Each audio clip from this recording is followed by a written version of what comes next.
At family dinner, my daughter-in-law leaned close and whispered, "The baby I'm carrying is your husband's." For a moment, I thought I had misheard her. The crystal wine glass in my hand froze halfway to my lips. Around us, laughter drifted through the dining room. My grandson was telling a story about college. My son was carving the roast turkey. Soft jazz played from hidden speakers. The scent of rosemary and butter filled the air. Everything looked perfectly normal. Everything except the words my daughter-in-law had just spoken. "I'm sorry," I asked quietly. A slow smile appeared on her face. "You heard me." Then she straightened her posture, smoothed her emerald green dress, and walked back toward the table as if she had merely commented on the weather. I sat motionless. "My name is Margaret Holloway. I am 68 years old. I was married to my husband, Charles, for 43 years. And in all those years, I never imagined that the most painful moment of my life would happen at my own family dinner table. Before I continue, I want to thank you for being here. Stay with me until the end of this story, and tell me in the comments where you're watching from. I always enjoy seeing how far these stories travel." The dinner had been my idea. 3 weeks earlier, I had suggested a family gathering. Nothing extravagant, just dinner. The kind of evening that used to happen naturally when Charles was alive. Back then, family seemed simple. Or perhaps I was simply blind. Our home sat on 5 wooded acres outside Asheville, North Carolina. Charles and I had purchased the property almost 40 years ago when prices were still reasonable and dreams seemed larger than bank accounts. The white farmhouse overlooked rolling hills and a small pond where our grandchildren used to fish every summer. Every room carried memories. The grandfather clock near the staircase. The oak dining table Charles built with his own hands. The framed family photographs lining the hallway. To outsiders, we probably looked like the picture of a successful American family. A retired businessman, a devoted wife, a son who became an attorney, a beautiful daughter-in-law, successful grandchildren. The kind of family people assume has no secrets. They are usually wrong. The dining room glowed warmly beneath the chandelier. Candles flickered along the center of the table.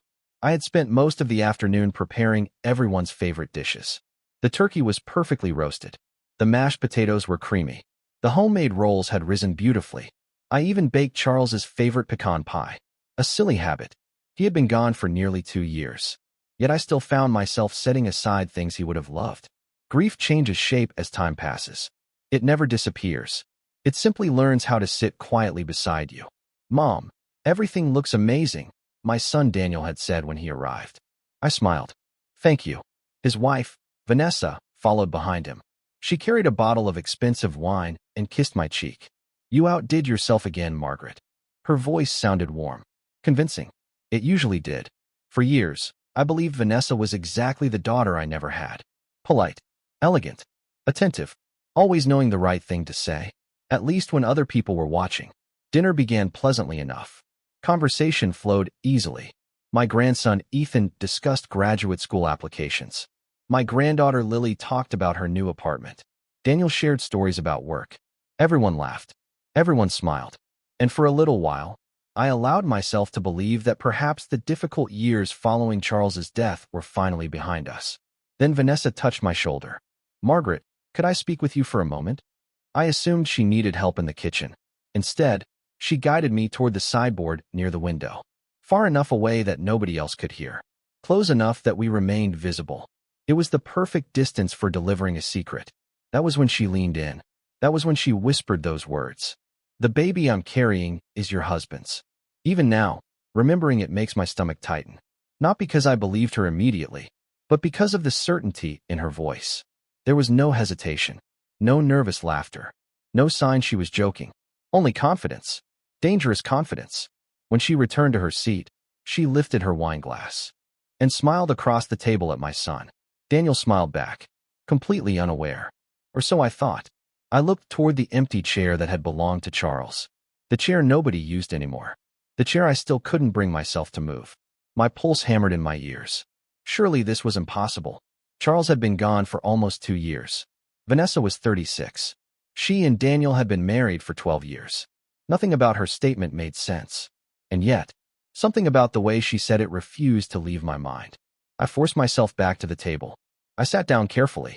I picked up my fork. I even managed to smile. Because one thing life had taught me was this. The most dangerous moment is often the one immediately after a shock. That is when people expect you to react, to cry, to yell, to lose control. I did none of those things. Instead, I watched. And as the evening continued, I began noticing things I should have noticed long ago. Small things, tiny things, the kind of details that mean nothing individually.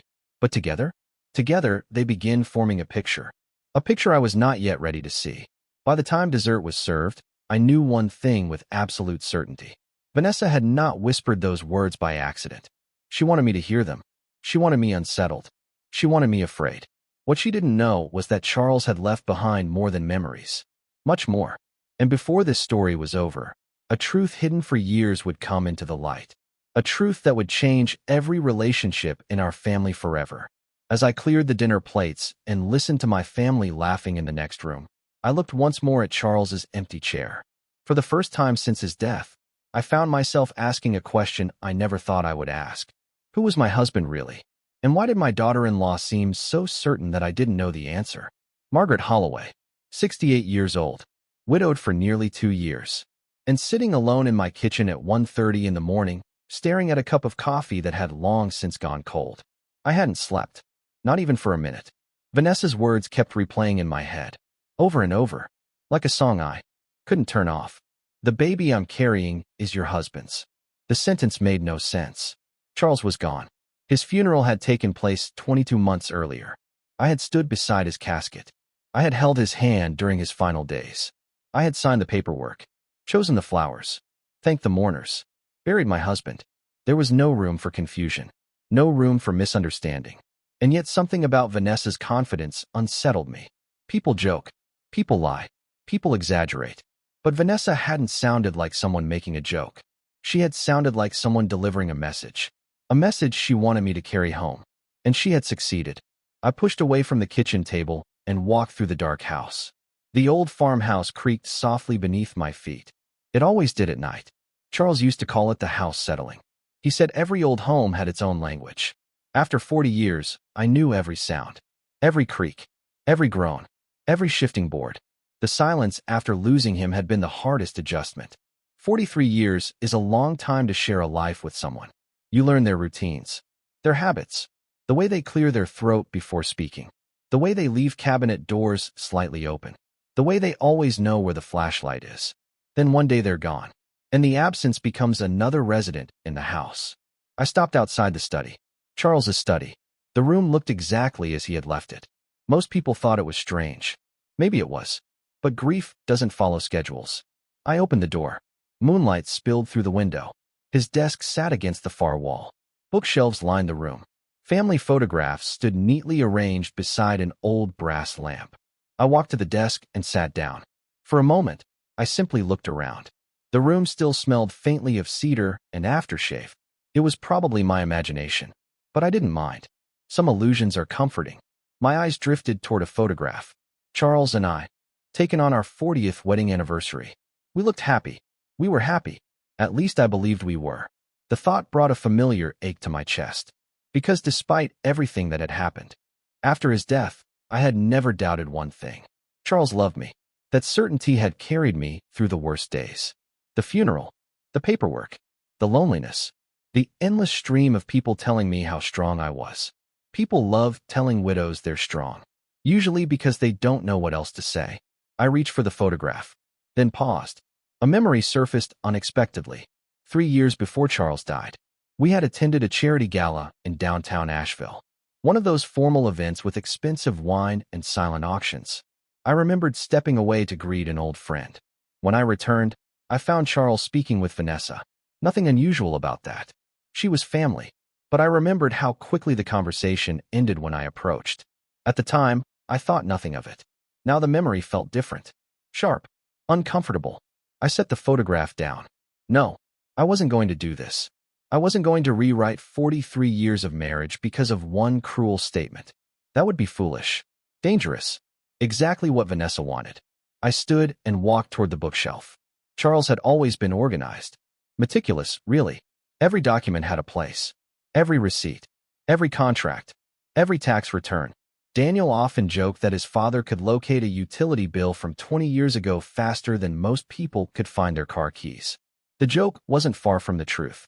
As my eyes moved across the shelves, another memory appeared. This one much more recent. 6 months before Charles died, he had become strangely protective of his phone. Not dramatically, just enough to notice. He would take calls outside, leave rooms when messages arrived, turn the screen downward on the table. I remembered asking about it once. He smiled, said he was helping Daniel with a legal matter involving a business client. The explanation sounded reasonable. I accepted it. Marriage requires trust. At least healthy marriages do. And trust becomes a habit after 4 decades. You stop looking for reasons to doubt. You stop imagining betrayal. You assume the person beside you is exactly who they've always been. Perhaps that's why secrets survive so easily. People rarely hide things from strangers. They hide them from those who trust them most. The grandfather clock downstairs chimed 2 o'clock. The sound echoed through the house. I realized I was exhausted. Not physically, emotionally. There is a particular kind of exhaustion that comes from uncertainty, from standing between 2 possibilities and knowing neither one is safe. Either Vanessa had lied, or she hadn't. Neither answer promised peace. I turned off the lamp and headed upstairs. But before leaving the study, I looked back one last time. My gaze settled on a small locked drawer built into the side of Charles's desk. An ordinary drawer, one I had seen thousands of times. Yet suddenly it seemed different. Important. I couldn't explain why. Maybe it was intuition. Maybe it was grief searching for answers. Maybe it was nothing at all. Still, I found myself staring at it longer than necessary. Then I quietly closed the door and went upstairs. Outside, the wind moved through the trees surrounding the farmhouse. The branches scratched softly against the windows. I climbed into bed, pulled the blanket to my shoulders, and stared into the darkness.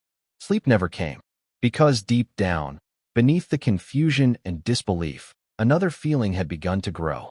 A feeling I wasn't ready to admit. For the first time since Charles died, I wasn't just mourning my husband. I was questioning him. And by sunrise the next morning, I made a decision. I wasn't going to confront Vanessa. I wasn't going to confront Daniel. And I certainly wasn't going to tell anyone what she had whispered. Not yet. First, I needed facts. Because if age had taught me anything, it was this. The truth rarely announces itself. It hides, quietly, patiently, waiting for someone willing to look. And for the first time in nearly 2 years, I was ready to start looking. The next morning, I woke up after perhaps 2 hours of sleep. The sky outside my bedroom window was still gray. For a few seconds, everything felt normal. Then I remembered. Vanessa, the family dinner, the whisper, and the strange knot returned to my stomach. I got dressed, made coffee, and sat on the back porch overlooking the pond. The water was perfectly still. A thin layer of morning mist hovered above the surface. Years ago, Charles loved sitting there before sunrise.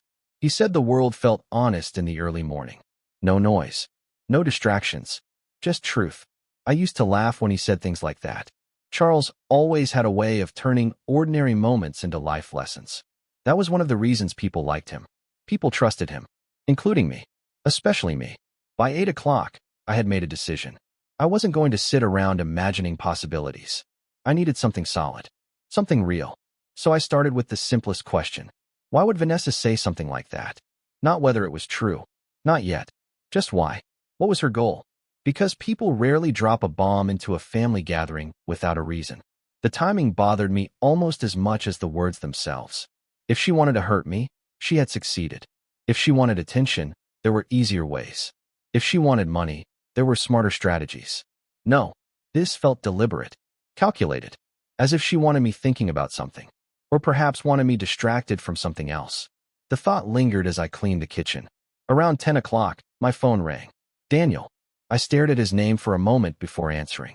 Good morning, Mom. His voice sounded cheerful. Normal. Too normal. Morning. We had a great time last night. I dried my hands on a dish towel. I'm glad. Vanessa loved seeing everyone. There was a brief silence. Not long. Just enough for me to notice. Then he continued. We should do it again soon. I waited. Part of me expected him to mention the pregnancy, or Vanessa, or something connected to that whisper. He didn't. The conversation remained ordinary. Weather, work, family, nothing unusual. When we hung up, I felt slightly better. If Daniel knew about some shocking secret, He certainly wasn't acting like it. Still, appearances can be deceiving. I knew that now. By lunchtime, I found myself thinking about Vanessa's early years in our family. She and Daniel met when they were both in their 20s. She was beautiful, smart, ambitious, the kind of woman who immediately impressed people, including me, especially me. I remember telling friends how lucky Daniel was. She always knew what to say, always knew how to make people feel special. Birthdays, anniversaries, holiday dinners. Vanessa never forgot a detail. At the time, I considered it kindness. Looking back, I wondered if it was something else. Observation, strategy, the ability to learn exactly what people wanted to hear. The realization made me uncomfortable because it forced me to question my own judgment. Nobody enjoys discovering they may have misread someone for more than a decade. That afternoon, I decided to do something I hadn't done since Charles passed away. I opened the filing cabinet in the study. Not because I expected to find evidence. Not because I was investigating. At least that's what I told myself. The truth was simpler. I wanted reassurance. I wanted to see something that reminded me of the man I thought I knew. The cabinet contained decades of paperwork, insurance documents, property records, tax returns, business contracts, everything arranged in neat folders. Typical Charles. I spent nearly an hour sorting through old files. Nothing unusual, nothing alarming. Then I noticed something. A folder labeled simply, private. That wasn't unusual by itself. Charles often used generic labels. What caught my attention was the date. 3 years ago. Only 3 years. Most of the cabinet contained records stretching back decades. This folder was relatively recent. I opened it. Inside were several documents. Investment statements, property evaluations, financial reports. At first glance, everything appeared normal. Then I noticed a property address. A condominium in Charlotte. I frowned. Charles and I didn't own a condominium in Charlotte. At least not that I knew of. I checked again. The paperwork clearly listed Charles's name. My pulse quickened slightly. Maybe it was a business investment. Maybe something related to taxes. Maybe something Daniel handled. There were dozens of innocent explanations. I reminded myself of that repeatedly. Still, I copied the address onto a notepad. Just in case. The discovery wasn't dramatic. Not yet. But it was the first genuinely unexpected thing I had found.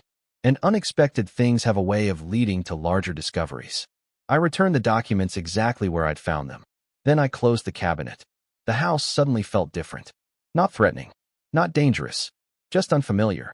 As though tiny cracks had appeared in a picture I'd spent years admiring. The image was still recognizable. Still mostly intact. But no longer perfect. Around 4 o'clock, I received a text from Vanessa. The first message she'd sent since family dinner. It was short. Casual. Almost cheerful. Thank you for hosting. Dinner was wonderful. I stared at the screen. That was all. No mention of her whisper. No explanation. No apology. Nothing. Just a pleasant message from a loving daughter-in-law. I almost laughed. The contrast was absurd. A woman doesn't tell her mother-in-law she's carrying her dead husband's child and then send a thank you text about mashed potatoes. Unless she wants confusion. Unless confusion is part of the plan. For several minutes, I considered replying. In the end, I sent a simple response. You're welcome. Nothing more. No questions. No emotion. No clues. If Vanessa expected me to react, she would have to keep waiting. That evening, I sat alone in the living room. The grandfather clock ticked steadily. Outside, darkness settled across the property. And for the first time since the dinner, a new possibility entered my mind. What if Vanessa wasn't trying to reveal a secret? What if she was trying to send a message? There is a difference. A secret explains the past. A message warns about the future. The more I thought about it, the more unsettled I became. Because if that whisper had been a warning rather than a confession, then something much larger was happening inside my family. Something I couldn't yet see. And somewhere within that puzzle was a condominium in Charlotte that my husband had never mentioned. A detail that should not have existed. A detail I couldn't stop thinking about. The next morning, I decided I would learn exactly who owned that property. I had no idea then that the answer would lead me to the first real crack in the story Vanessa wanted me to believe. The following morning, I left the farmhouse earlier than usual. The address from the Charlotte condominium sat folded inside my purse. I had spent most of the previous night debating what to do. Part of me felt ridiculous. A 68-year-old widow chasing questions that might have perfectly ordinary answers. Another part of me couldn't let it go. That part one. The drive into Asheville gave me time to think. The mountains were beautiful that morning. Early sunlight touched the ridges. Traffic moved slowly through town. People hurried to work. Coffee shops were busy. Everything felt normal. Yet my life no longer did. For nearly 2 years after Charles passed away, I believed the difficult chapter was over. I thought grief was the challenge. I thought loneliness was the challenge. Now I wasn't so sure. Questions can be harder than grief. At least grief tells you what you've lost. Questions leave you wondering whether you ever had it at all. My first stop was the county records office. Nothing dramatic. Nothing secretive. Property records are public information. People forget that. An hour later, I sat at a computer terminal scrolling through documents. The condominium existed. That much was certain. The ownership records also existed. That was where things became interesting. The property had been purchased 3 years earlier. Exactly the same time period shown in the folder from Charles's study. My stomach tightened. I continued reading. The listed owner was not Charles. At least not directly. The property belonged to a limited liability company. An LLC. A common arrangement. Perfectly legal. Perfectly ordinary. Charles had used LLCs for investments before. That alone meant nothing. But one detail immediately caught my attention. The LLC had 2 managing members. The first name was familiar. Charles Holloway. The second was not. Vanessa Pierce. I stared at the screen. Then I read it again. Vanessa Pierce. My daughter-in-law. The room suddenly felt very quiet. Not because I had discovered proof of an affair. I hadn't. Not even close. But I had discovered something neither Charles nor Vanessa had ever mentioned. A jointly owned property. A business relationship. A financial connection. And, somehow, during all those years, nobody thought I should know. I sat back in my chair. My heart wasn't racing. The shock felt different now. Smaller. Colder. Less emotional. More analytical. That worried me. Because emotions cloud judgment. Facts sharpen it. And facts were beginning to appear. I printed several records and placed them inside a folder. Then I drove home. The entire trip back, one question repeated itself. Why would Charles hide this? Not from strangers. Not from business partners. From me. 43 years of marriage. And somehow there was an investment property connected to my daughter-in-law that I'd never heard about. The explanation could still be innocent. I reminded myself of that repeatedly. Maybe Vanessa had invested money. Maybe Daniel knew everything. Maybe there was a tax reason. Maybe there was a business reason. Maybe. The word lost meaning after a while. When I arrived home, I found another surprise waiting. Daniel's SUV sat in the driveway. That was unusual. He normally called before visiting. I parked beside him and walked toward the house. Through the front window, I could see him standing in the kitchen. He looked nervous.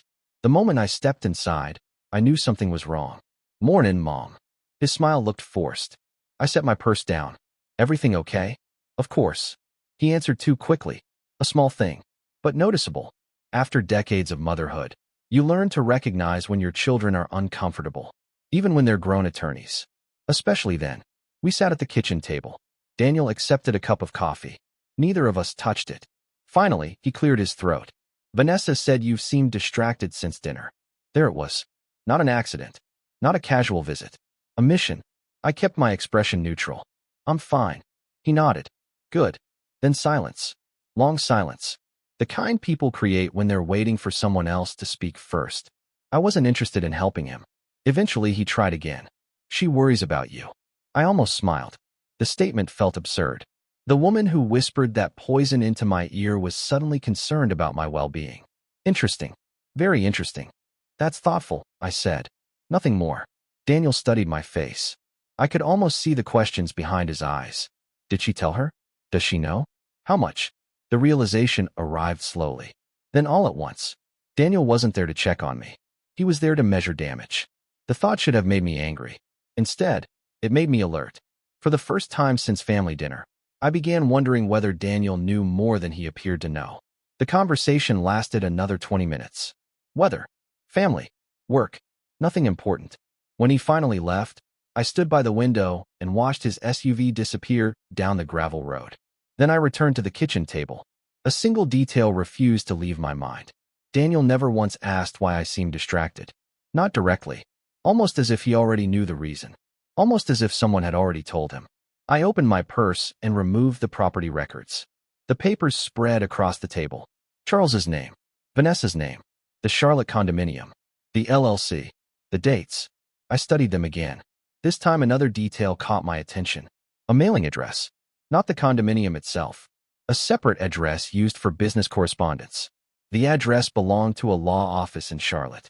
At first, I thought nothing of it. Then I noticed the attorney's name. I knew that name. Charles had mentioned him years ago. Not frequently, but enough that I remembered, which raised an uncomfortable question. If this investment had been legitimate and ordinary, why had Charles never mentioned Vanessa's involvement? Why hide something so simple? The grandfather clock ticked in the hallway. Steady, patient, almost like a countdown. Outside, clouds gathered above the mountains. A storm was moving in. I watched dark shadows cross the property, and for the first time, a possibility entered my mind that I had been avoiding. Maybe Vanessa's whisper wasn't about a baby at all. Maybe the baby was simply bait, a distraction, something shocking enough to force my attention in a specific direction. If that was true, then the real secret was still hidden somewhere else. Somewhere behind the property records. Somewhere behind the lies. Somewhere behind the carefully constructed image my family had spent years presenting. I didn't know where that secret was yet, but I knew one thing.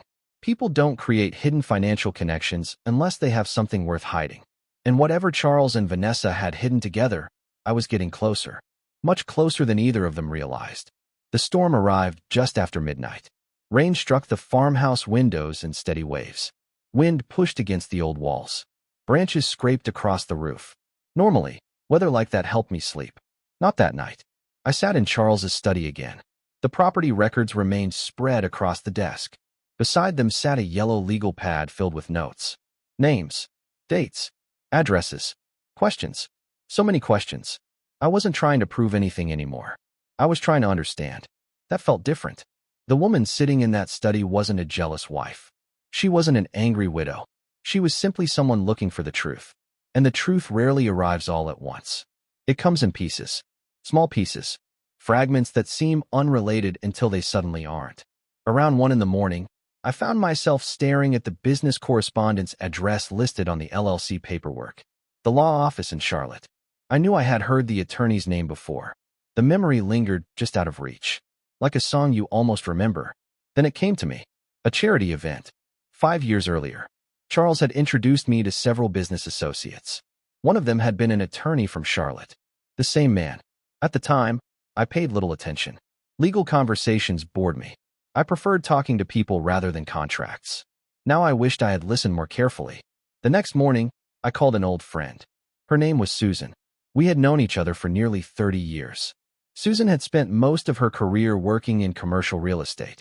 If anyone could explain unusual property arrangements, it was her. I didn't tell her everything. Only enough to ask questions. That was intentional. Trust is important. But so is discretion. Especially when family is involved. An hour later, Susan called back. Margaret, I looked at the LLC records. My grip tightened on the phone. And nothing illegal. Not exactly the dramatic answer I expected. She continued. But it's unusual. How unusual? There was a brief pause. The investment itself isn't strange. Okay. The ownership percentages are. I frowned. What do you mean? Charles owned only 30%. I sat upright. What? According to the records, Vanessa controlled 70%. For a moment, I thought I had misheard. That couldn't be right. Charles had funded nearly every major investment in our family. He was the one with experience, the one with resources, the one with financial knowledge. Why would he hold a minority stake? It didn't make sense. Unless the arrangement wasn't really about money. That thought lingered after the call ended. I spent the afternoon walking around the property. Sometimes movement helps thinking. The pond, the garden, the old barn, places that had always brought me peace. But peace remained stubbornly out of reach. Because every answer seemed to create 2 new questions.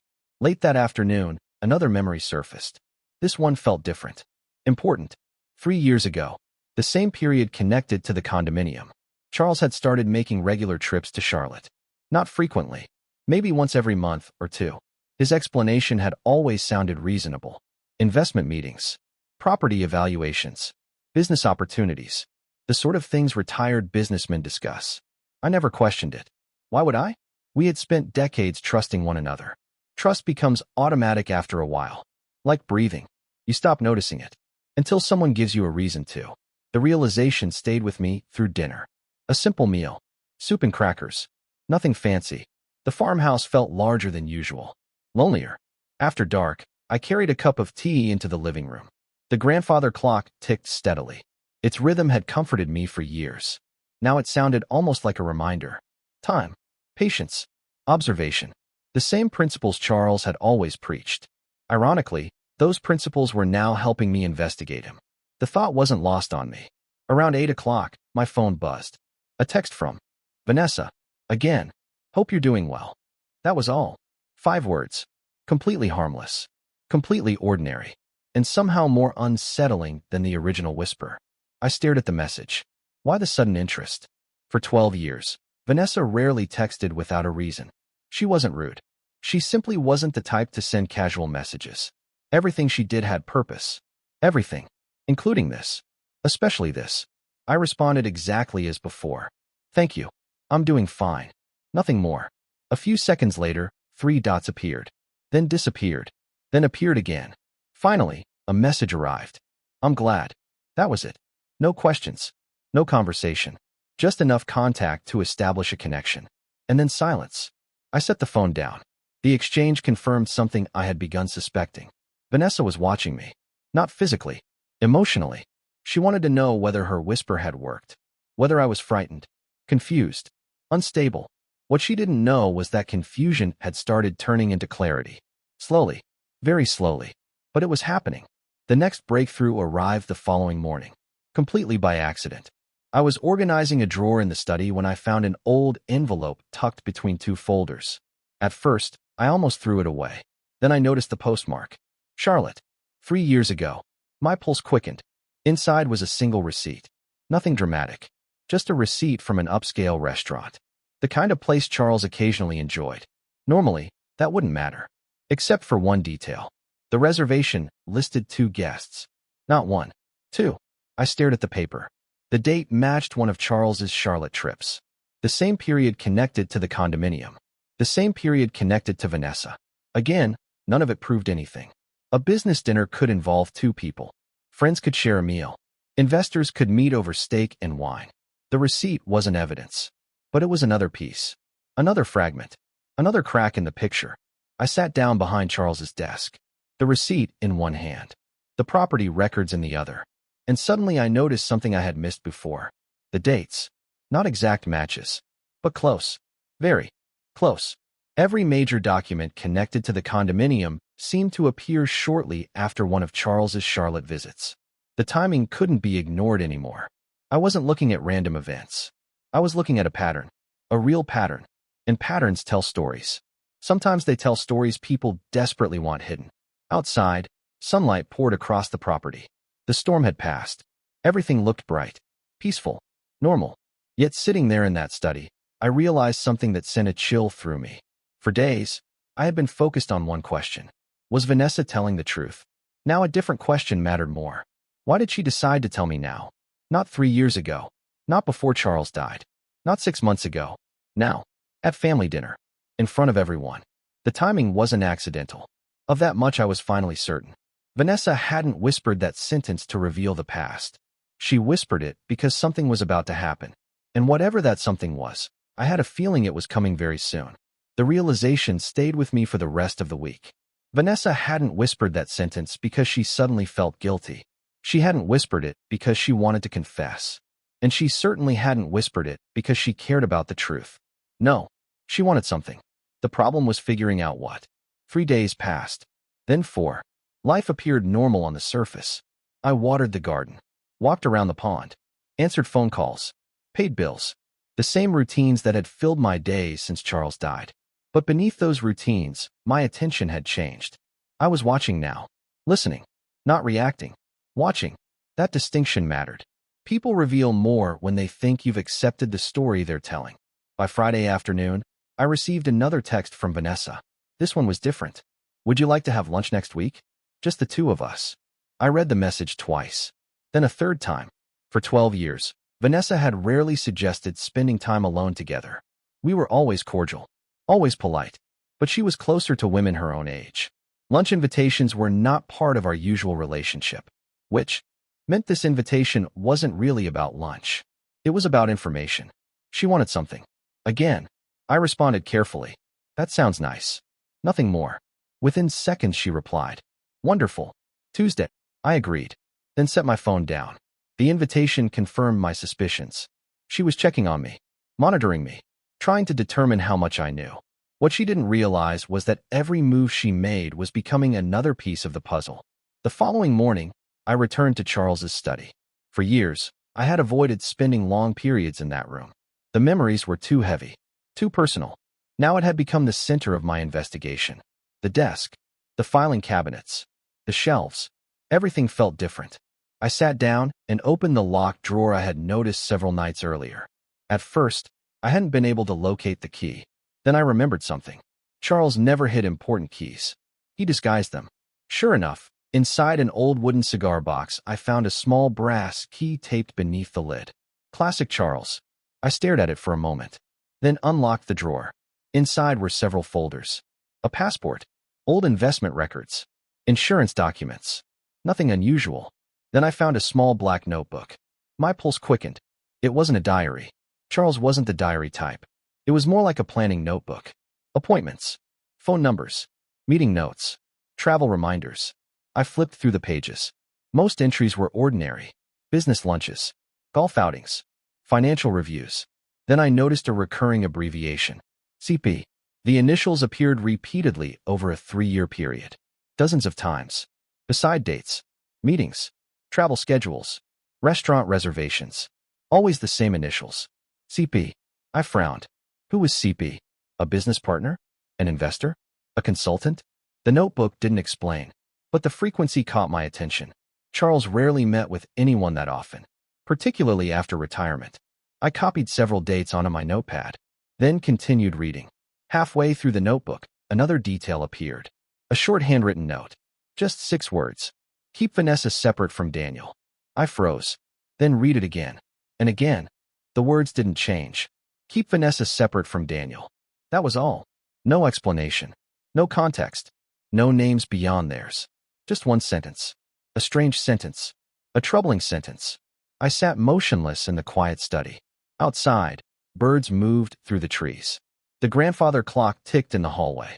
Inside my chest, a new kind of unease began to grow. For days, I had considered the possibility of an affair, then rejected it, then reconsidered it. Now I wasn't sure what to believe, because that note created more questions than answers. Why would Charles write something like that? What did it mean? Protect Vanessa from Daniel? Protect Daniel from Vanessa? Or something else entirely? I carefully placed the notebook aside. The investigation was changing. The further I went, the less the story resembled the one Vanessa had whispered. And that bothered me, because lies are usually simple. The truth is complicated. This was becoming very complicated. That afternoon, I decided to do something I had avoided until now. I reviewed Charles's final estate documents. Not the copy my attorney provided after his death. The original set. Every page. Every amendment. Every attachment. For nearly 3 hours, I sat at the dining room table reading legal language. Most of it was familiar. The farmhouse. Investment accounts. Retirement assets. Trust documents. Everything appeared exactly as expected. Then I noticed an amendment signed 8 months before Charles died. I remembered signing paperwork around that time, but not the details. Most spouses don't memorize estate amendments. We trust the professionals handling them. I read the amendment slowly, then slower. A particular clause stood out. A discretionary trust. Perfectly legal. Perfectly ordinary. Except for one thing. The trust contained a future beneficiary designation. The beneficiary's name had been redacted from my copy. At first, I assumed that was normal. Then I checked older versions. No redactions. None. Only this document. Only this beneficiary. A strange feeling settled over me. Something was missing. Intentionally missing. And suddenly Vanessa's timing made more sense. Not completely, but more. Because if a hidden beneficiary existed somewhere within Charles's estate planning, then there might be a reason someone wanted me focused on scandal instead of paperwork. The possibility chilled me. Financial secrets often hide behind emotional distractions. People look where they're told to look, not where they should. I folded the amendment carefully and returned it to the folder. The sun was beginning to set. Long shadows stretched across the property. The pond reflected the orange sky. Everything looked peaceful. But inside the farmhouse, nothing felt peaceful anymore. That evening, while preparing dinner, my phone rang. Unknown number. I almost ignored it. Almost. Something told me not to. I answered. Hello. For several seconds, nobody spoke. Then an older male voice finally said something. Just one sentence. A sentence that made my blood run cold. Mrs. Holloway, if you're asking questions about Charlotte, be careful who you trust. Then the line went dead. I stood alone in my kitchen, phone still pressed against my ear, listening to silence. Because for the first time since family dinner, I knew one thing with absolute certainty.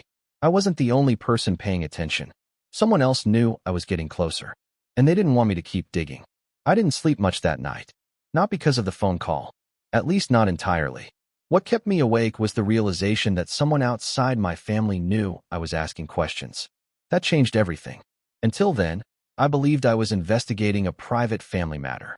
Something painful, something personal. Now it felt larger. Not dangerous. Not yet. But larger. The next morning, I sat on the porch with a cup of coffee and watched the sunrise over the pond. The water reflected shades of orange and gold. Birds moved through the trees. The world looked peaceful. But my mind wasn't. The anonymous caller had said only one thing. Asterisk, if you're asking questions about Charlotte, be careful who you trust. Asterisk, not stop asking questions. Not leave it alone.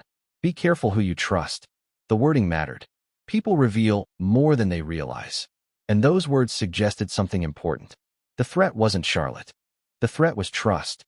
The threat was people. Family. Friends. Someone close. I hated that possibility. But I couldn't ignore it. Around 9 o'clock, I drove into town. Not to investigate. Not directly. I had lunch scheduled with Vanessa in 3 days. And before that happened, I wanted a clearer picture. The law office listed on the LLC paperwork seemed like a good place to start. I wasn't planning to walk inside asking questions. That would be foolish. Instead, I simply wanted information. The building was located in a quiet business district. Modern. Professional. Nothing remarkable. I sat across the street in my car for nearly 20 minutes. Watching. Thinking. Then something happened.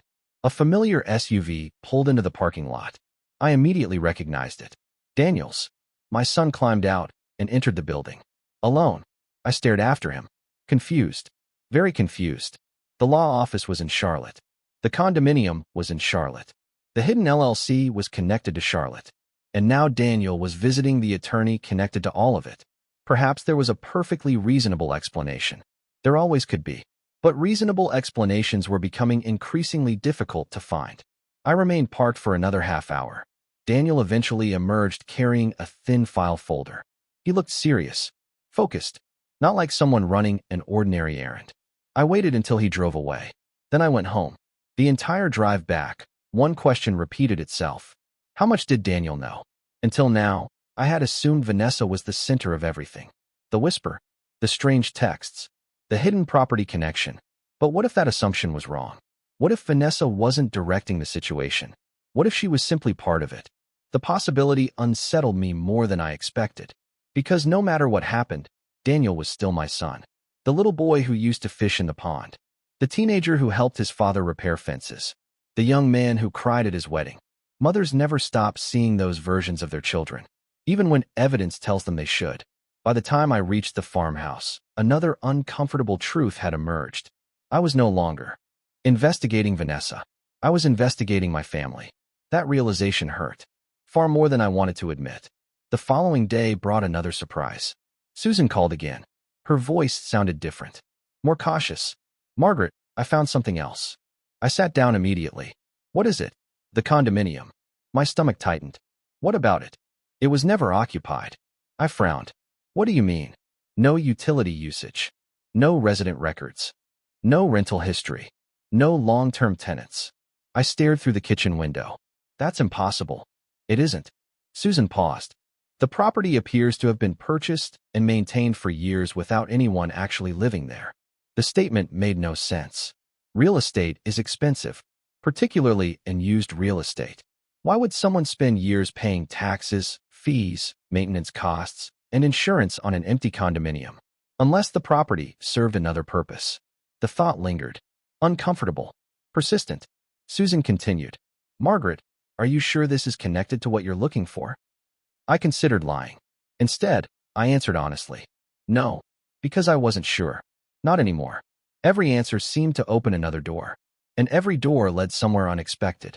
After the call ended, I returned to Charles's notebook. The initials. CP.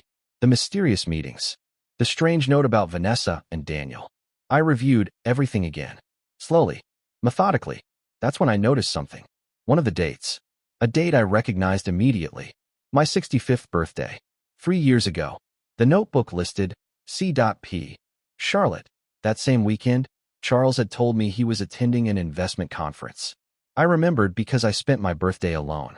He promised we'd celebrate later. We never did. At the time, I wasn't upset. Marriage teaches flexibility. Life gets busy. Schedules change. Now the memory felt different. Not painful.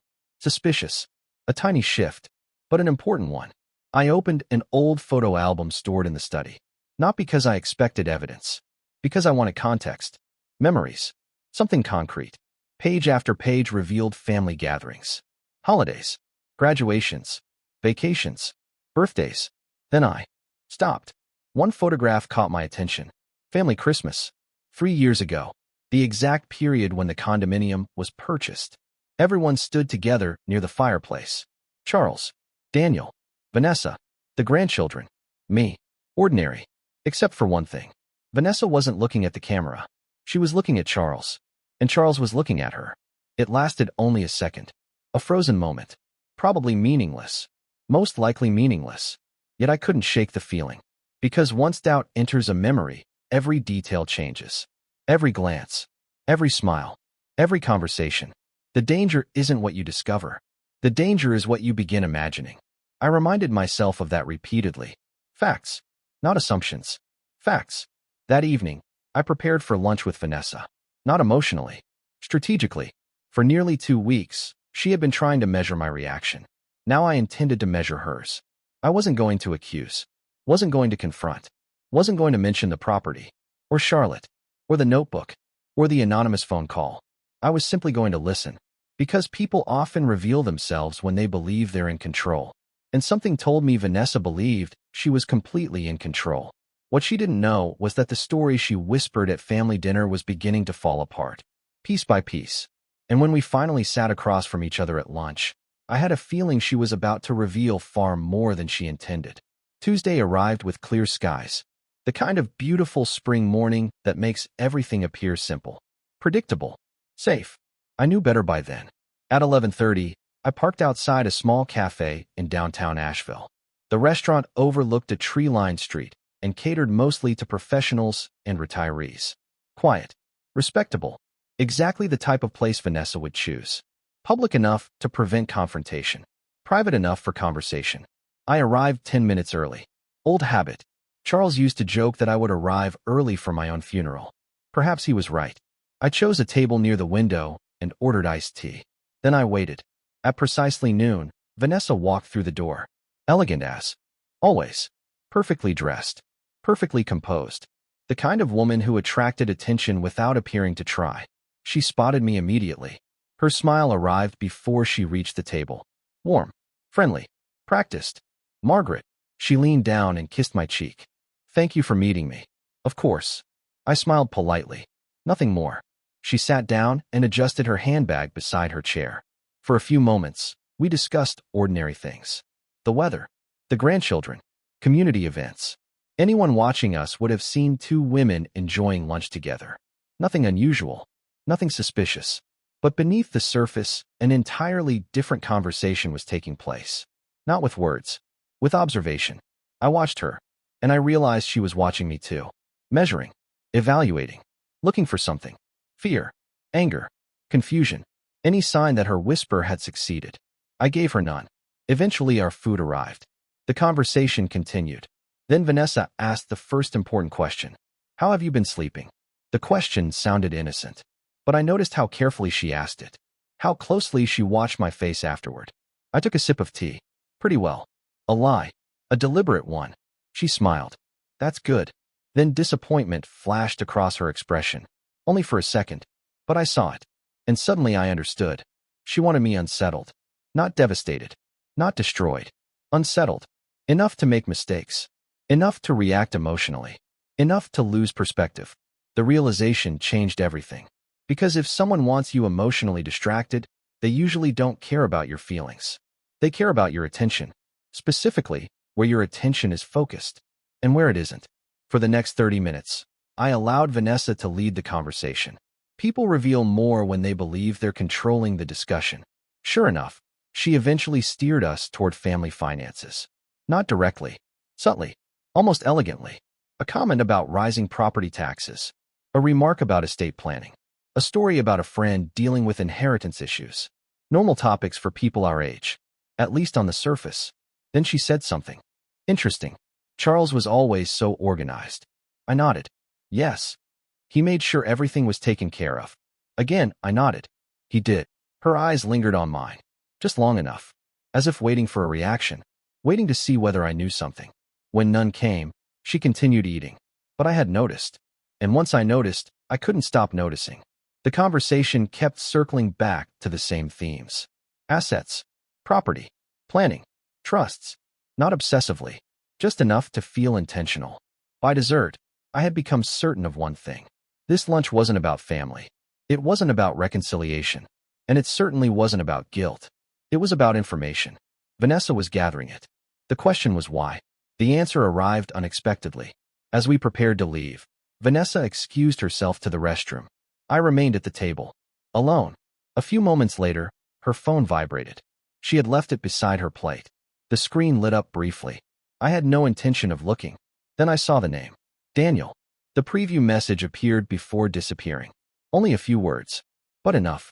Asterisk, did she mention Charlotte? Asterisk, I froze. The screen went dark. The message vanished. And suddenly the noise inside the cafe seemed very far away. My pulse remained steady. Years earlier, I might have panicked. Not now. Now I simply sat there. Thinking. Because one thing had become crystal clear. Daniel knew. Maybe not everything. But enough. Enough to be concerned. Enough to ask questions. Enough to worry about what I might say. A few moments later, Vanessa returned. Her smile never wavered. Neither did mine. She picked up her phone without checking it. Perhaps she assumed I hadn't seen the message. She was correct. I hadn't seen all of it. Only enough. More than enough. Outside the cafe, we exchanged a brief hug. Then she surprised me. Margaret. Yes. For the first time all afternoon, her voice sounded genuine. Not warm. Not friendly. Nervous. You know how much family means to me. I studied her face. There it was again. Not confidence. Not control. Fear. A very small amount. But definitely fear. Interesting. Very interesting. I know, I said. She nodded. Then walked away. I stood on the sidewalk watching her leave. The entire lunch replayed itself in my head. Every question. Every glance. Every carefully chosen topic. And especially that message. Asterisk, did she mention Charlotte? Asterisk, not. Did she believe you? Not. Did she react? Not. Is she upset? Charlotte. The condominium. The law office. The anonymous phone call. The hidden LLC. All roads kept leading back to the same place. Charlotte. By the time I returned home, a new theory had begun forming. Not a conclusion. A theory. The baby story wasn't the secret. The baby story was the distraction. A dramatic distraction.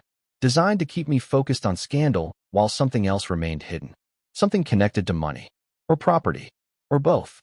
That evening, I returned to Charles's study once again. The room had become my command center. My place for thinking. For organizing.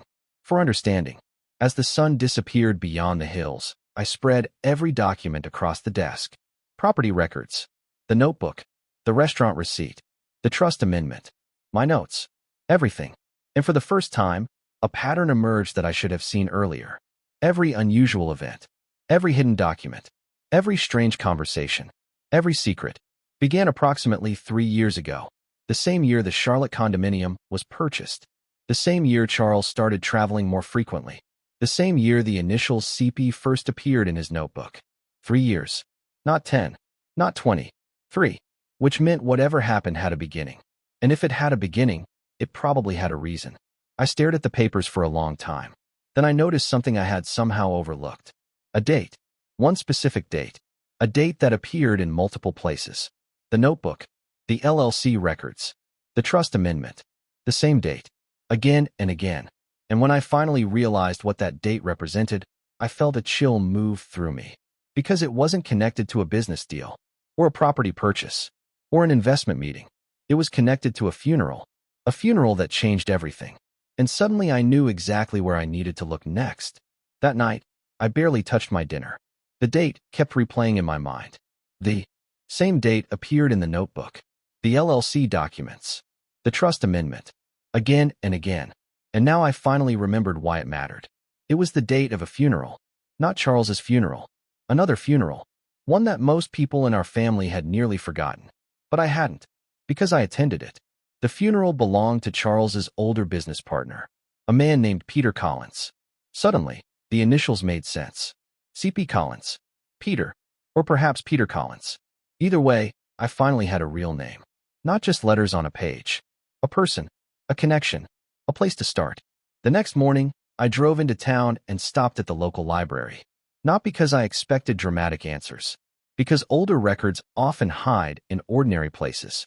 Newspapers, obituaries, business announcements, the kinds of details people overlook. For nearly 2 hours, I searched through archived articles. Most were unremarkable. Then I found Peter Collins.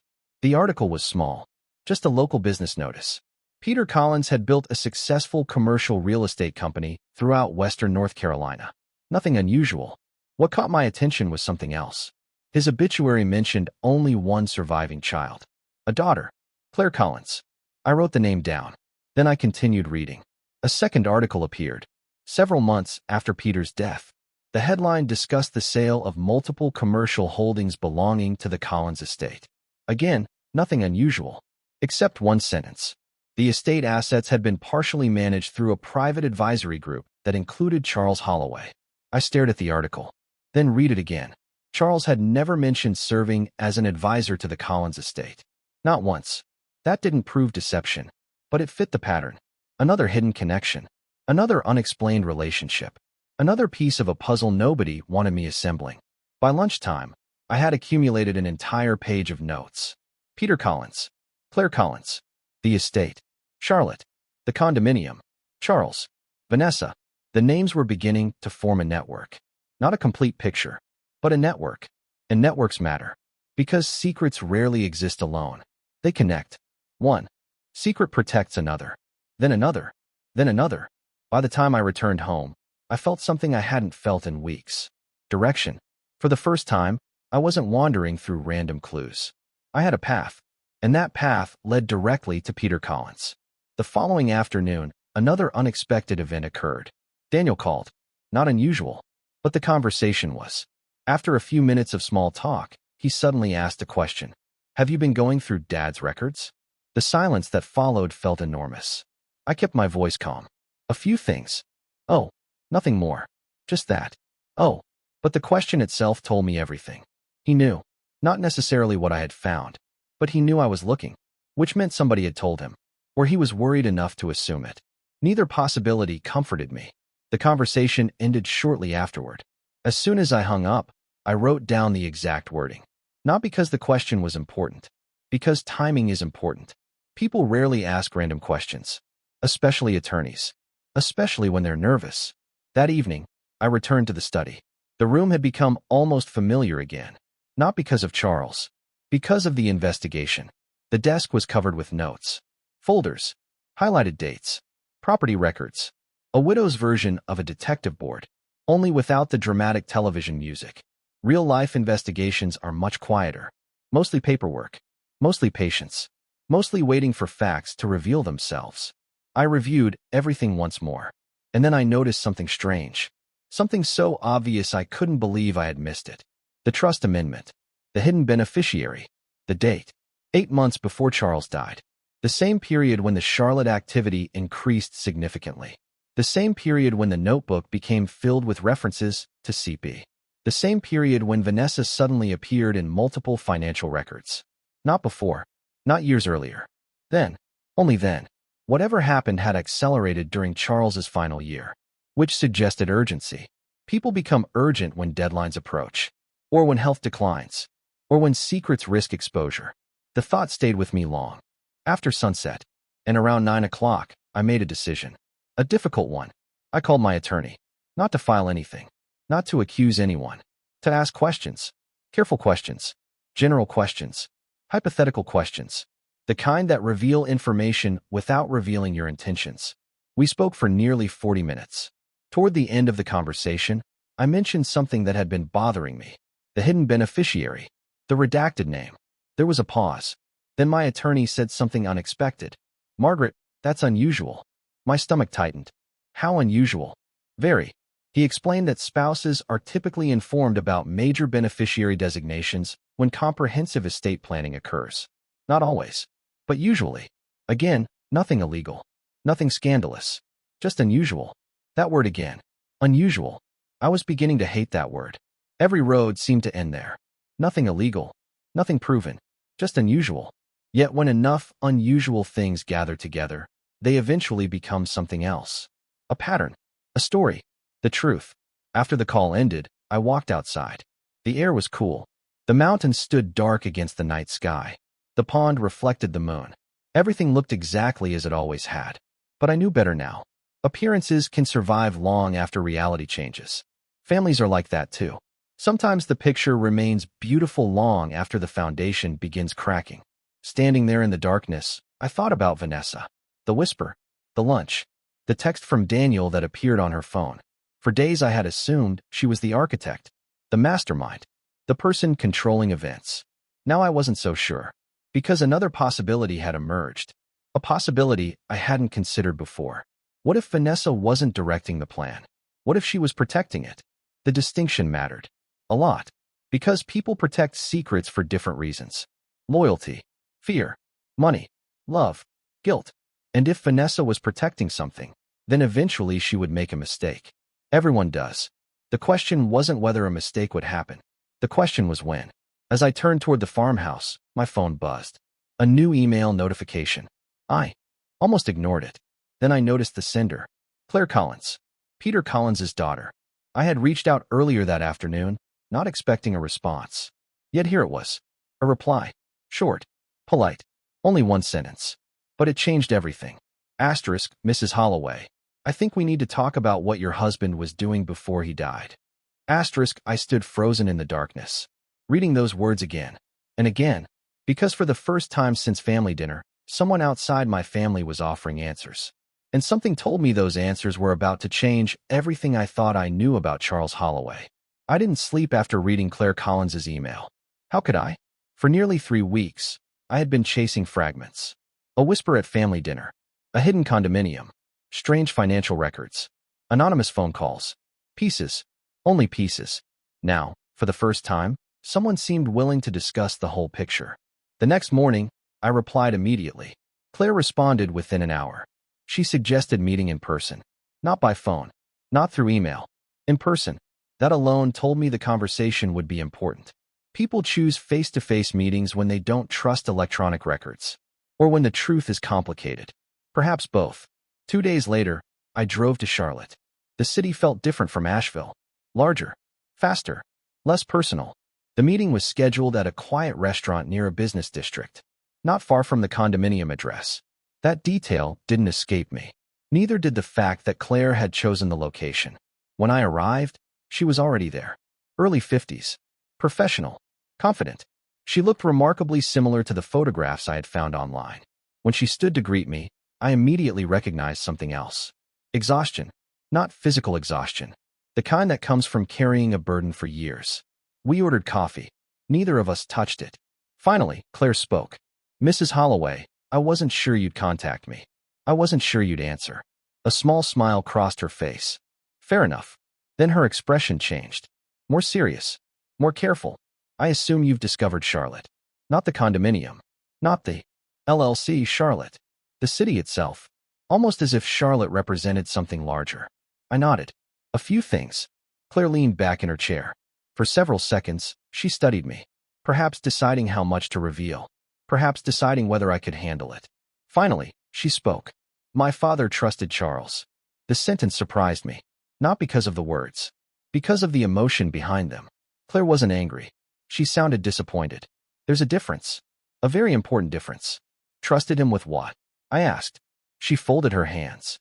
After my father became ill, he needed help managing certain assets. That part matched the articles I had found. Estate management. Business transitions. Nothing unusual. Then she continued. The problem wasn't the management. I waited. The problem was what happened afterward. A chill moved through me. Not because she sounded dramatic. Because she didn't. People telling the truth rarely sound dramatic. They sound tired. Claire sounded tired. She reached into her purse and removed a folder. Not thick. Not theatrical. Just a simple folder. She slid it across the table. I opened it. Inside were copies of financial records, property transfers, corporate documents, signatures, dates. Some names I recognized. Some I didn't. One name appeared repeatedly. Charles Holloway. Another appeared almost as often. Vanessa Pierce. My daughter-in-law. I felt my stomach tighten. Claire watched quietly, allowing me time to absorb what I was seeing. Several minutes passed before I finally looked up. Why is Vanessa involved in all of this? Claire's answer arrived immediately. That's the question I've been asking for 3 years. 3 years. Again. Always 3 years. Everything returned to that same point. The same beginning. The same turning point.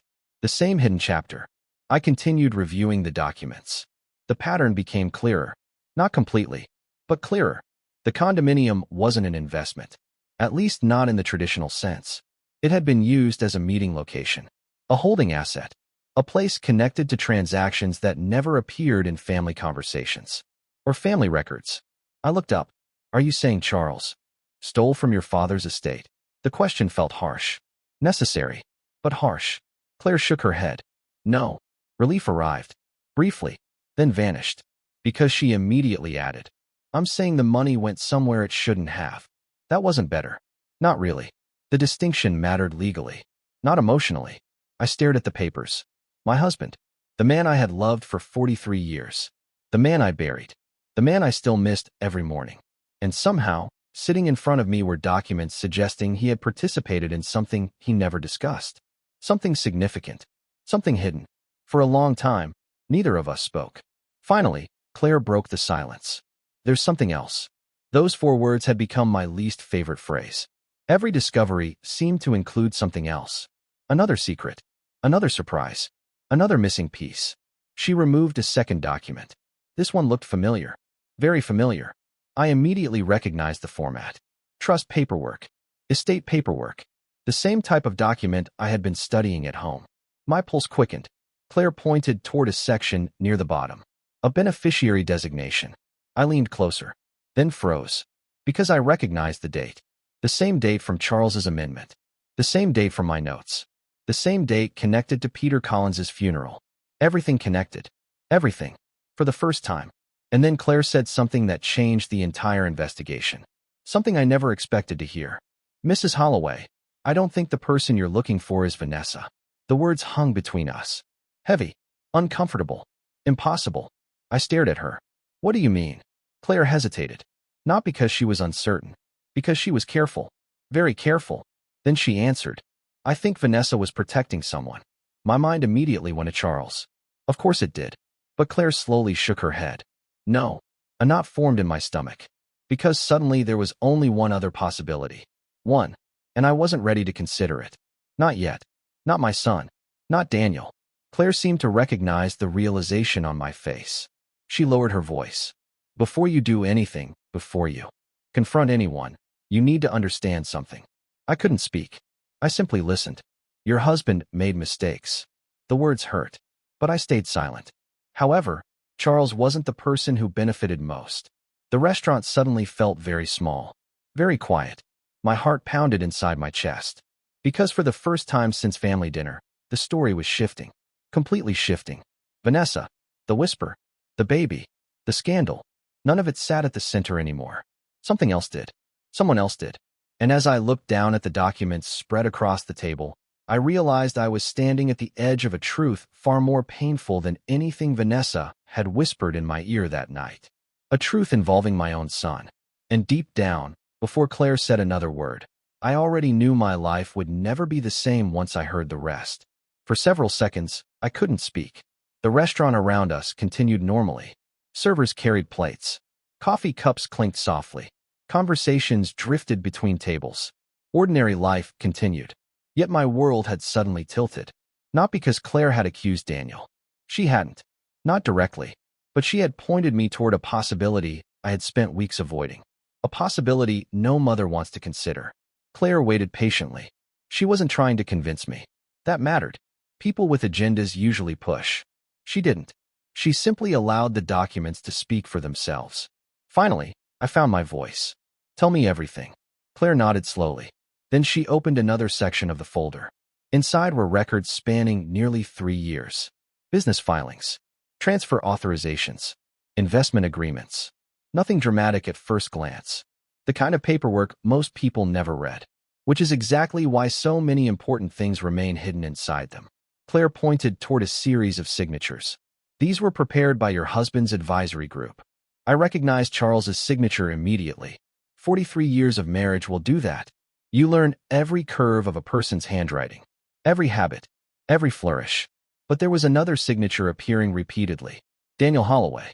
My son. I stared at the page. Then another. And another. His name appeared everywhere. Not occasionally. Consistently.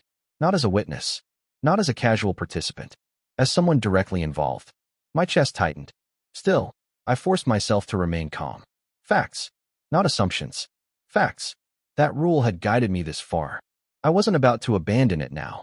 What exactly was Daniel doing? Claire folded her hands. Managing legal structures. That answer made immediate sense. Daniel was an attorney. Estate law. Corporate law. Trust management. Those areas overlap constantly. His involvement alone proved nothing. Nothing at all. Claire seemed to understand my thinking. You're right, she said. The legal work itself wasn't unusual. I waited. Then came the part that mattered. The timing was. Again with timing. Every path returned to timing. The hidden property. The trust amendment. The notebook. Peter Collins's estate.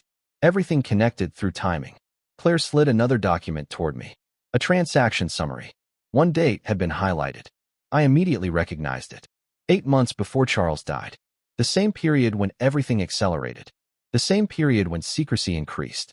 The same period when Vanessa suddenly became involved. What happened then? I asked. Claire looked directly at me. Peter Collins's estate audit began. I frowned. Audit? She nodded. Routine at first. Then her expression darkened slightly. Until questions started being asked. Questions. The very thing everyone suddenly seemed afraid of. Questions had triggered my investigation. Apparently, they had triggered something else years earlier as well. Claire continued. The moment outside scrutiny appeared, several assets were reorganized. I looked down at the documents. Companies. Properties. Trust structures. Names. Pages filled with legal language. Most people would never notice the pattern. But once someone pointed it out, it became impossible to ignore. Assets moved. Ownership shifted. Responsibilities changed. And somehow the same small group of people always appeared nearby. Charles. Daniel. Vanessa. Not always together, but always connected. The realization hurt more than I expected. Because for weeks I had been struggling with the possibility that my husband hid something from me. Now I faced another possibility. My son might have hidden it too. The betrayal felt different. Sharper. Children aren't supposed to become strangers. At least not in a mother's mind. Claire must have seen the change in my expression. Her voice softened. I don't think your husband intended for this to happen. I looked up. What do you mean? She hesitated, choosing her words carefully. The records suggest Charles became increasingly uncomfortable during the final year. That got my attention. Uncomfortable how? She reached into the folder again. This time she produced copies of correspondence. Emails. Meeting summaries. Notes. Nothing sensational. But a pattern emerged. Charles asking questions. Charles requesting clarification. Charles delaying approvals. Charles pushing for reviews. Not the behavior of someone confidently controlling a scheme. The behavior of someone having doubts. A very important difference. For the first time that afternoon, I felt something unexpected. Not relief. Sadness. Because suddenly I could picture him. Older. Sicker. Caught inside something that had grown larger than he anticipated. Still responsible. Still accountable. But perhaps not entirely comfortable. The image stayed with me. Claire allowed the silence to settle before speaking again. There's one final reason I contacted you. The words immediately captured my attention. Everything until now had explained the past, but I suspected the real issue involved the future. I was right. Claire pushed a final document across the table. A recent document. Very recent. Only weeks old. My pulse quickened. What is this? Her answer arrived quietly. A proposed distribution plan. I stared at the page, then slowly began reading. The document outlined future asset transfers, trust allocations, beneficiary adjustments, legal mechanisms. Most of it looked routine, until I reached the names. Then I froze, because my name appeared only once. A minor allocation, almost symbolic. Daniel's name appeared repeatedly. So did Vanessa's. The numbers weren't listed, but the structure was obvious. Painfully obvious. Someone expected control of significant assets to move toward Daniel and Vanessa. Soon. Very soon. I looked up. How is this possible? Claire's answer came without hesitation. Because everyone assumed you weren't paying attention. The honesty of the statement hit me harder than I expected. Not because it was cruel, because it was probably true. For 2 years I had been grieving, healing, trying to rebuild my life. While I focused on survival, other people focused on planning. The realization was sobering, not humiliating, just sobering. Claire leaned forward slightly. Mrs. Holloway, I don't believe the baby's story. Neither did I anymore. Not completely. Not in the way Vanessa intended. The problem, Claire continued, is that the story succeeded. I understood immediately. The whisper had done exactly what it was designed to do. Shock me. Distract me. Keep me focused on scandal. Keep me looking backward. Not forward. Not at trusts. Not at ownership structures. Not at beneficiary plans. And certainly not at whatever was scheduled to happen next. For several moments, neither of us spoke. Then I asked the question that mattered most. What happens now? Claire looked directly into my eyes. You decide. Simple words. Powerful words. Because she was right. For weeks, I had reacted. Investigated. Followed clues. Asked questions. Now I finally understood the board. I finally understood the players. And for the first time since family dinner, I wasn't confused. I was prepared. As I gathered the documents and placed them back into the folder, one thought became crystal clear. Vanessa believed she had shaken me. Daniel believed I remained in the dark. Both were wrong. Very wrong. Because in less than 2 weeks, our entire family would gather again for my grandson Ethan's engagement celebration. Everyone would be there. Daniel, Vanessa, the grandchildren, friends, extended family. And for the first time, I wasn't dreading the event. I was looking forward to it. Because some conversations are better held in private. But some truths deserve witnesses. And after everything I had learned, I knew exactly which kind of truth this was. The day of Ethan's engagement. Celebration arrived warm and bright. Nearly 30 family members gathered at a private event venue just outside Asheville. There were flowers everywhere.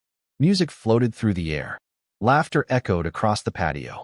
To anyone looking from the outside, it appeared to be a perfect family gathering. Exactly the kind of event I once loved. Exactly the kind of event where secrets hide best. I arrived early. Not because I was nervous. Because I was ready.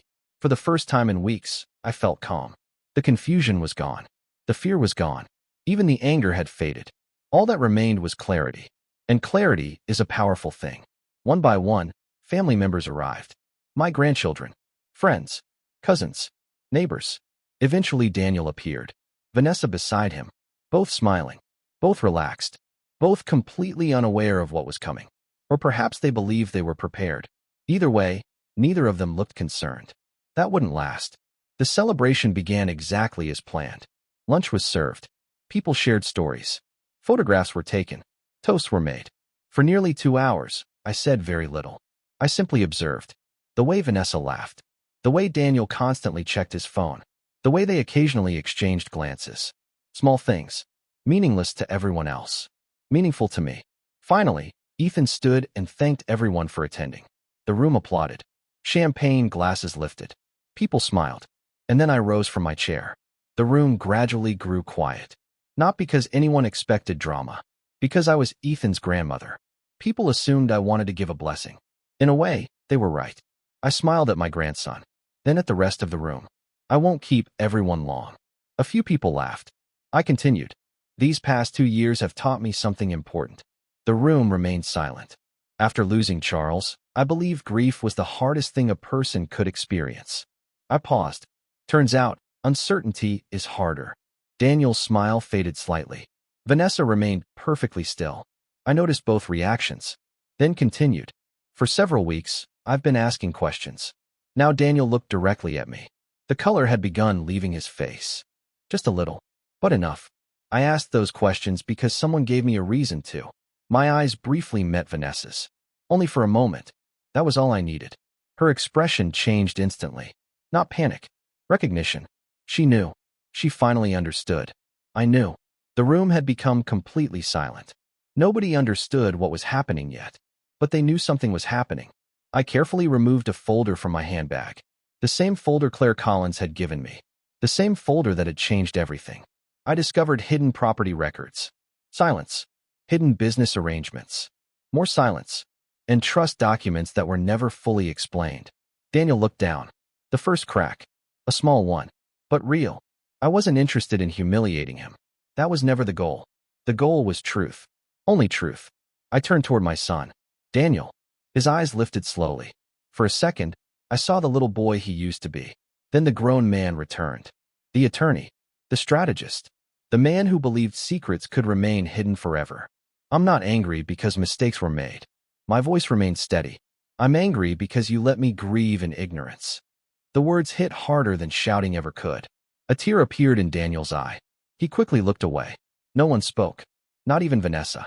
I continued. I spent 2 years mourning your father. I paused. And during those 2 years, decisions were being made without my knowledge. Daniel finally stood. His voice was barely above a whisper. Mom. But he stopped. Because there was nothing useful to say. Excuses arrive easily. Truth does not. I looked around the room. Then back at him. Claire Collins explained everything.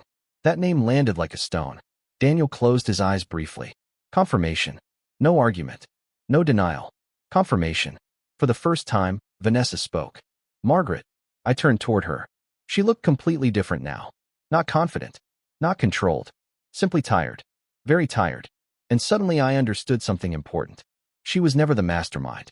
Claire had been right. Vanessa had been protecting someone. Daniel. Not Charles. Daniel. The realization removed the last traces of hatred from my heart. Hatred requires certainty. Life is rarely that simple. Daniel stepped forward. I never wanted to hurt you. His voice cracked. For the first time in weeks, I believed him. Not because he was innocent. Because guilt and intention are not always the same thing. People convince themselves they're protecting family, then wake up one day realizing they've betrayed it. Daniel looked older than I had ever seen him. Much older. The situation got out of control. I nodded slowly. I know. And I did. The documents told that story clearly. Charles had made mistakes. Daniel had made larger ones. Vanessa had helped hide them. Nobody emerged blameless. But nobody emerged as a monster either. Just flawed people making increasingly poor decisions. Like so many families before them, the room remained silent. Waiting. Watching. Then I said the thing I had spent days preparing to say. The baby story wasn't true. Several people looked confused. Others exchanged glances. Vanessa lowered her head. Ashamed. The purpose wasn't to reveal a secret. I looked directly at her. It was to distract me. Tears filled her eyes. She didn't deny it. That was enough. No further explanation was necessary. The truth had finally arrived. Complete. Undeniable. And strangely less dramatic than I once imagined. Because real betrayal rarely looks like television. It looks like fear. Poor decisions. Silence. And people convincing themselves they're doing the right thing. I slowly closed the folder. Then smiled at Ethan. The person whose celebration we had interrupted. I think your grandmother has spoken long enough. Soft laughter moved through the room. Tension began breaking. Just a little. Enough. Afterward, guests slowly returned to conversation. The world did not end. No one was arrested. No dramatic scene unfolded. Life rarely works that way. Instead, people talked. Honestly. For the first time in years. And honesty changed everything. Later that evening, as the sun disappeared behind the mountains, Daniel approached me alone. Neither of us spoke for a while. Finally he said, I'm sorry. 3 simple words. No excuses. No explanations. Just accountability. I looked at my son. Really looked at him. And I realized something. Forgiveness isn't forgetting. Forgiveness isn't pretending. Forgiveness is deciding that pain will not become the final chapter. I placed my hand on his arm. We have a lot to rebuild. He nodded, tears filling his eyes again. So do I. As darkness settled over the mountains, I found myself thinking about Charles, the man I loved, the man who disappointed me, the man who was neither saint nor villain, just human, like the rest of us. For weeks, I thought this journey was about discovering who betrayed me. In the end, it became something else. It became a lesson, a reminder that truth matters, even when it's uncomfortable, especially then, because families don't survive on secrets. They survive on honesty. And as I watched my children, grandchildren, and friends laughing beneath the evening lights, I realized something that brought me peace. The whisper that nearly destroyed my family had ultimately saved it. Because once the lies were gone, all that remained was the truth. And the truth, at last, gave us a chance to begin again.